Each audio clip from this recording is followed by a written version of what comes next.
What's your weirdest private habit that you hope no one ever finds out about? 1. Randomly yelping when in memories that make me anxious resurface. 2.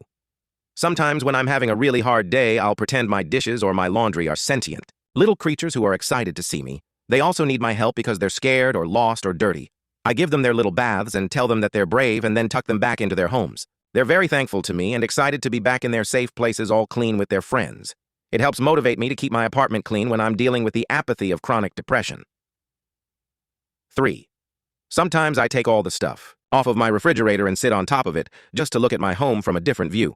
It's quite nice, but I don't think people will get it if I was caught doing it for the absolute mind-boggling level to which I talk to myself or narrate things out loud, even having full-blown conversations about made-up scenarios and events that haven't transpired, all because my imagination runs rampant like a runaway train.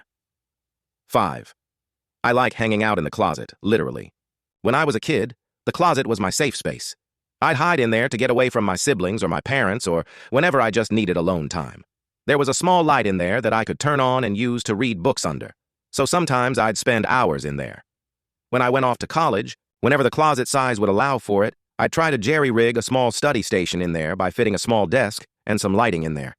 After I graduated, I would sleep in my apartment's walk-in closet BC. One of my first jobs was a night shift position, and it was the quietest and darkest place I could find to sleep during the day.